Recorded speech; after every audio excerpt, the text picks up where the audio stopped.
En 1929, Simone et Louise Despineux.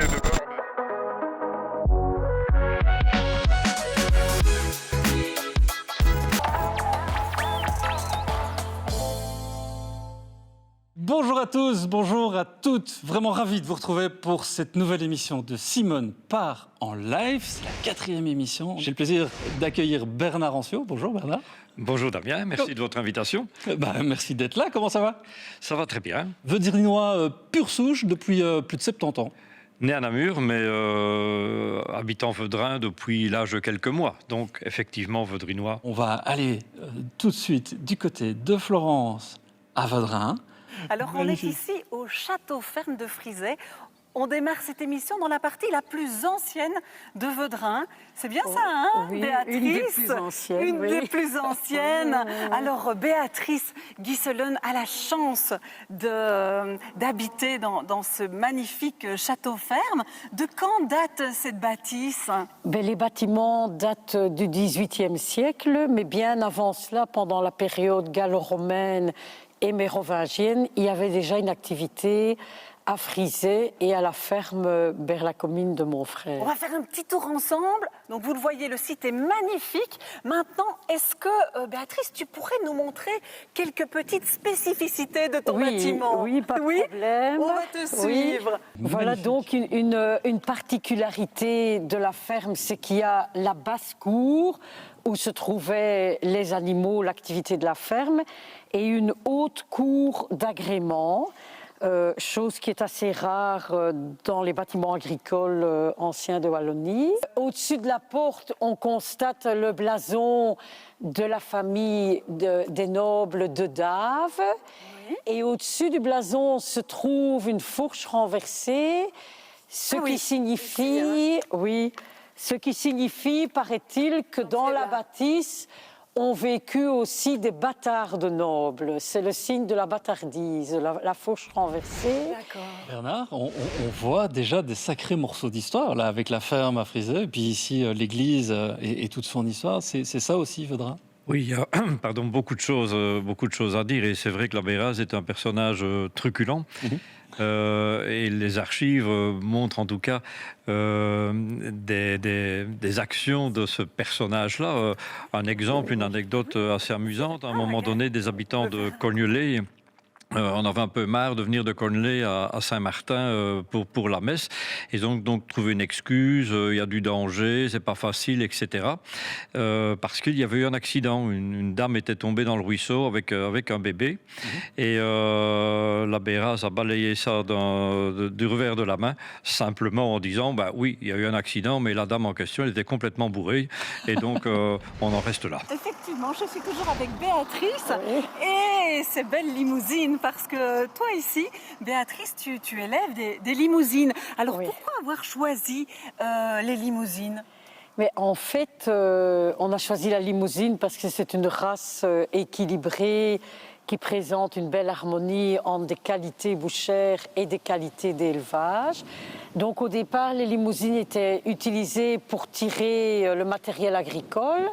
Et cette activité d'animal de traction a forgé sa forte musculature, sa démarche souple, ses aplombs solides. Mais donc, dans la sélection génétique, on a toujours beaucoup accordé d'importance aux qualités maternelles, la fertilité, le vêlage facile et une vache qui a un bon rendement en lait pour nourrir son veau afin qu'il ait un accroissement de plus ou moins 1,2 kg par jour. Où on peut se procurer ta viande? Ah, donc la petite boucherie de Pascal Lasso. On ira tout à l'heure. Oui, donc chez le boucher. Achète de temps en temps une femelle limousine parce que ce boucher a choisi les circuits courts, les produits locaux du terroir. Et c'est un boucher qui respecte le producteur et qui respecte également le consommateur. Donc on s'entend bien et de temps en temps, donc quand j'ai une femelle qui n'est pas trop âgée, qui est bien finie, je la fournis donc à la petite boucherie. Et sinon, tu as d'autres endroits? Autrement, les autres vont aussi à l'abattoir de Rochefort-Meat à Rochefort. Parce que donc, comme maintenant les gens apprécient de plus en plus ces hamburgers, Ils aiment les limousines parce qu'elle a une viande légèrement persillée qui convient mieux pour les hamburgers, par exemple, que la viande du blanc belge qui elle fournit surtout beaucoup de steak et de roast beef. On l'a vu, il y a Vaudrin, c'est différents hameaux, c'est différents endroits. Là, on était à Frisé, mais il y en a d'autres. Oui, il y en a d'autres. Le plus important étant bien entendu les Comognes. Mais par rapport à l'histoire, Frisé, comme Berla-Comines et comme Vaudrin, c'était au Moyen-Âge 3 fiefs qui, au XVIIe siècle, sont devenus des seigneuries hautaines. Donc des seigneuries hautaines, ça veut dire qu'on pouvait faire la justice, condamner, etc. Et il reste encore aujourd'hui des témoins de ces seigneuries hautaines, puisque Berla-Comines, il y a toujours la ferme, Frisé, il y a toujours la ferme, et la seigneurie hautaine de Selles, qui se trouve donc à Vaudrin, a toujours aussi sa ferme. Donc il reste des témoignages de cette époque. Qui n'ont plus la même fonction aujourd'hui, évidemment. Tout, non. Ils ne remplissent plus cette fonction de justice, entre autres. J'imagine que ça, c'est descendu à Namur. Oui. Oui, je suis avec Jean-Marie qui me dit « Mais c'est la première fois que je passe à la télé. » Mais ça va très bien se passer, Jean-Marie. Il n'y a pas de stress, zéro stress. Surtout que tu es là pour parler finalement de ta passion. Parce que toi, tu as toujours aimé le cyclisme et tu es le doyen du club de cyclo de Vaudrin. Alors explique-nous un petit peu comment vous avez créé ce club. C'est-à-dire en 1975, j'étais dans une toute boîte où j'ai reçu une invitation comme quoi toute personne qui aimait le vélo, rendez-vous au petit café du village, le café Isidore Radar. Bon, j'ai répondu à l'invitation. On s'est retrouvé une dizaine de personnes autour d'une table et nous étions tous des amateurs de vélo. C'est le premier maillot avec l'Union sportive vaudrinoise. Et puis voilà, en 77, c'est notre maillot VC Vaudrin. Ça vaut quand même la peine de s'arrêter 2 petites minutes sur la matière des premiers maillots. C'est en laine. Parce que les maillots sont en laine. Et donc, ça devait être quand même assez désagréable. J'étais chaud, mais j'étais quand même transpirant, ça allait quand même. Mais parce qu'en plein été, rouler avec ça devait pas être toujours très agréable. Et aussi bien les coussardes. Hein. Les coussardes aussi en laine. Avec une toute petite peau de chamois. Oui, le jumelage. Vous avez fait partie du comité d'ailleurs. Oui, au départ. Le jumelage date de 1975 et c'est l'époque, fin des années 60, 70.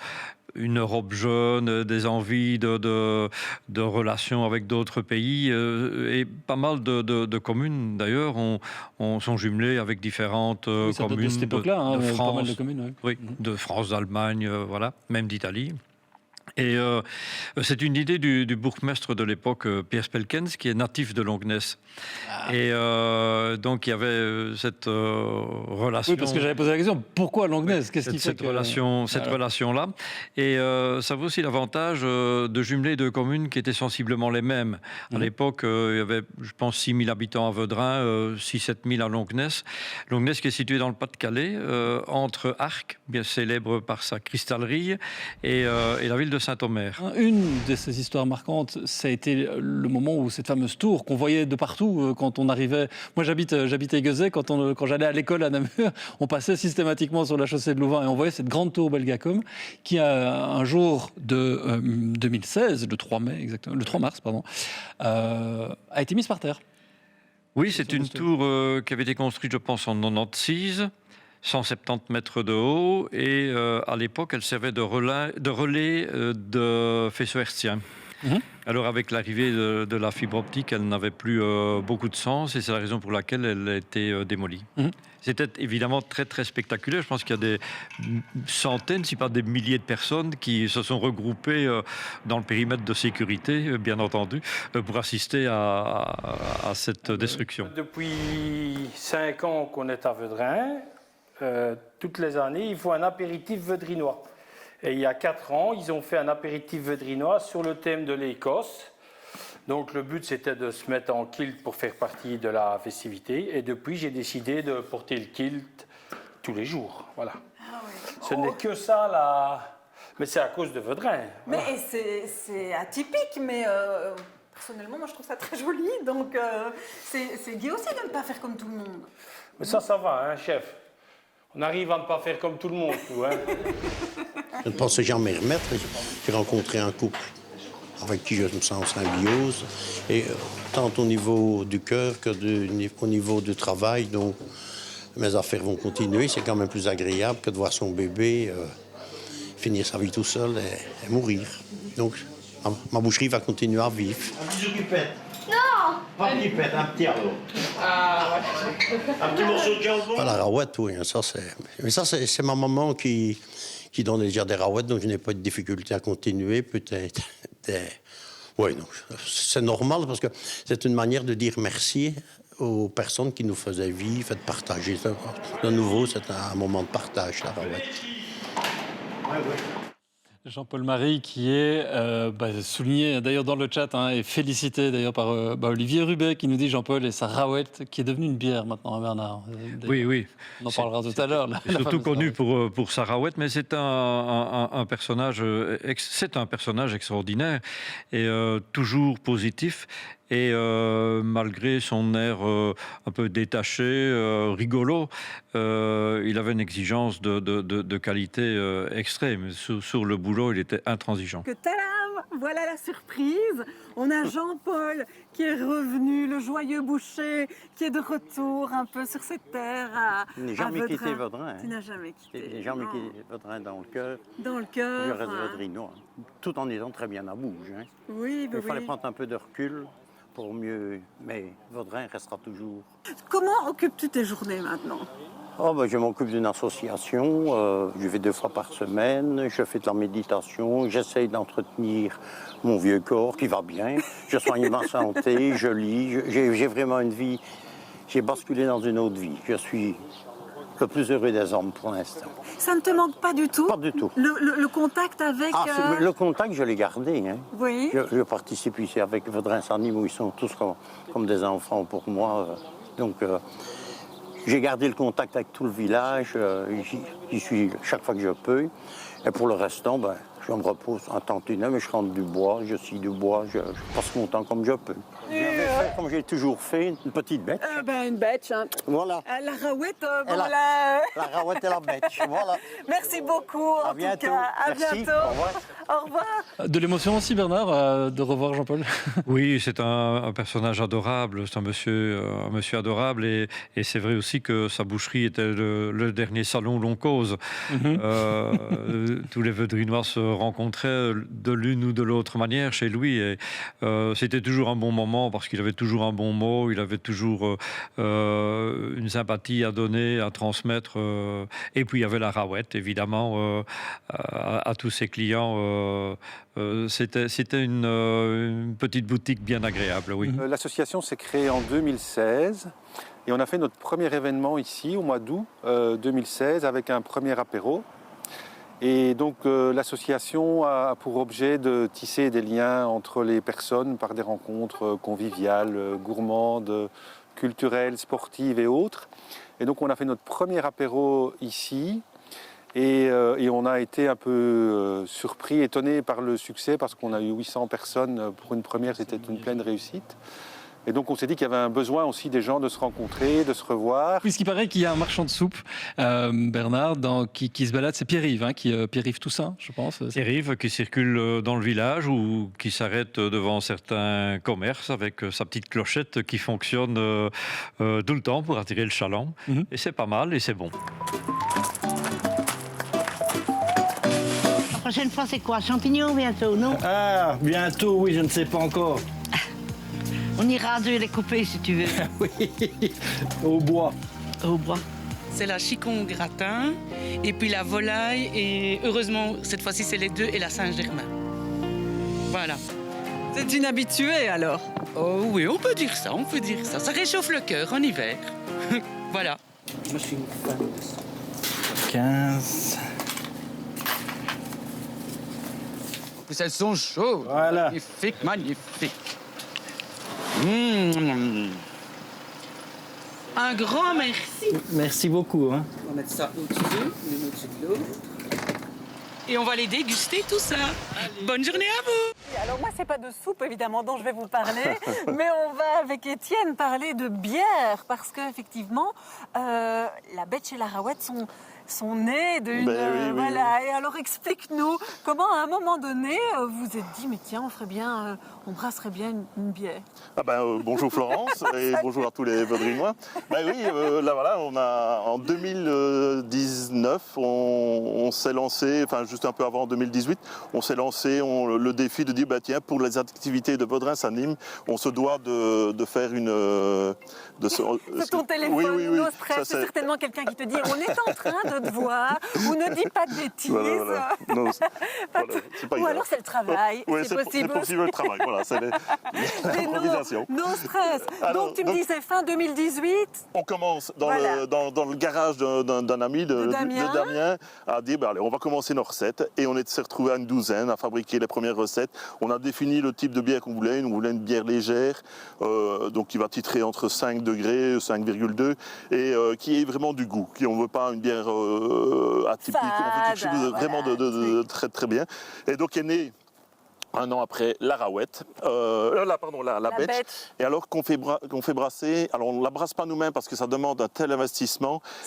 C'est du côté de Tournai. Voilà, c'est ça. C'est au Mont de l'Enclus, c'est la brasserie Cloys qui correspond parfaitement à ce qu'on veut, à la même philosophie que nous, et c'est un jeune, et il se plie en quatre pour nous, c'est génial de travailler avec lui.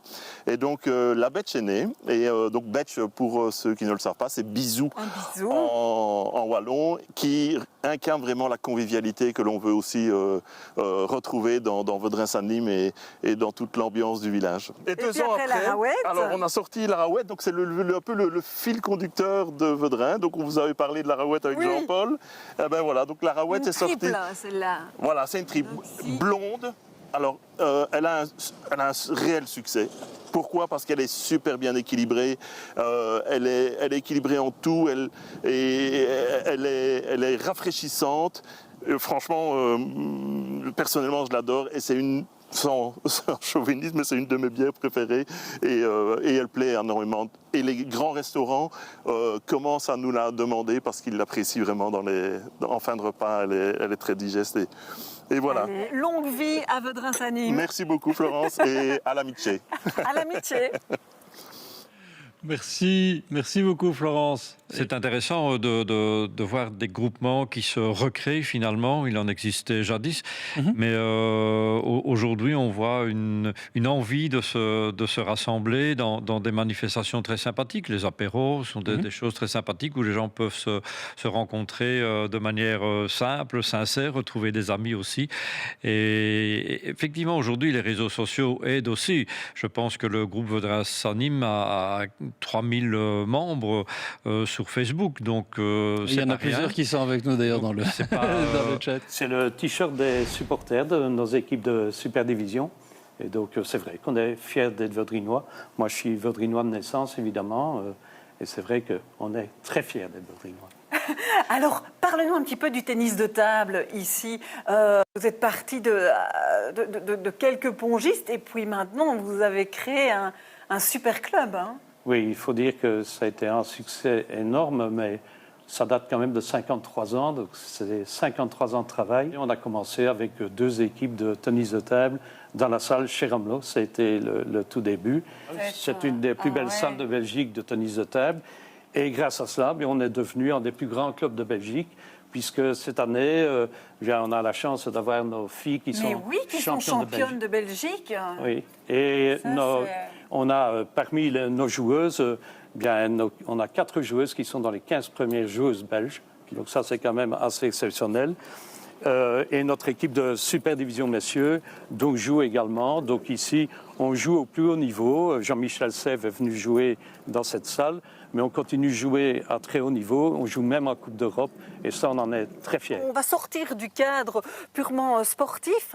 J'aimerais bien qu'on parle des inondations. Oui. Alors, on ne va pas s'apesantir parce que ça a été un moment quand même assez difficile. Donc, c'était à l'été 2021. Et il y a quand même eu tout un élan de solidarité ici dans le village. Oui. En fait, il y a eu principalement 2 zones qui ont été touchées. Il y a le front d'Arquet qui a été terriblement touché. Il y a aussi toute une partie de Vaudrin-Centre, pas loin de l'église de Vaudrin-Centre. Moi, j'ai participé côté solidarité à Vaudrin-Centre, bien que je sois communiant, parce que ma fille était particulièrement touchée. Sa maison, son living, il y avait 2 mètres d'eau dans le living. Bon, ça a été un sinistre quand même assez conséquent.